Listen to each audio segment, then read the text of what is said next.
আজ তৃতীয়বারের মতো ভোট দিতে যাব। বাচ্চাদের সবথেকে আগ্রহ বেশি কবে আসবে 12 তারিখ। বাচ্চাদের এক্সাইটমেন্টটা অনেক বেশি, তাই বাচ্চাদের নিয়ে বের হয়ে পড়লাম ভোট দিতে। ভাবছিলাম হেঁটে যেতে হবে ভোট কেন্দ্রে, কিন্তু বেরোতেই দেখি একটা ভ্যান। তো ভ্যানে উঠে আমরা সবাই মিলে ভোট দিতে যাব। আজকে চারিদিকে উৎসব আমেজ, মনে হচ্ছে ঈদ লেগে গেছে। সবাই আনন্দমুখর পরিবেশে ভোট দিচ্ছে। বাচ্চাদের খুশি দেখে আমারও খুব খুশি লাগছিল। বাচ্চারা খুব মজা করছিল। রাস্তা পুরোটাই ফাঁকা, আমরা পা ঝুলাতে ঝুলাতে আগলা ভ্যানে করে যাচ্ছিলাম ভোট কেন্দ্রে।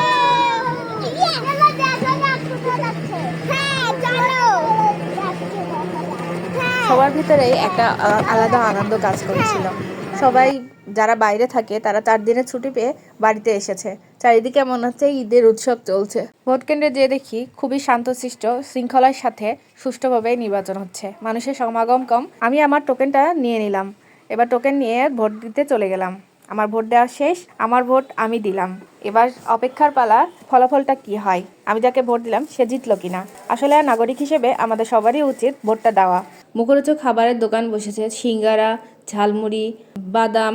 তো আমরা কিছু এবং সিঙ্গারা নিয়ে বাড়ির দিকে রওনা হলাম। সামনেই দেখছি রিবন একটা দোকান দিয়েছে পাপড় পাপড় পাপড় সহ বিভিন্ন মুখরোচক খাবারের।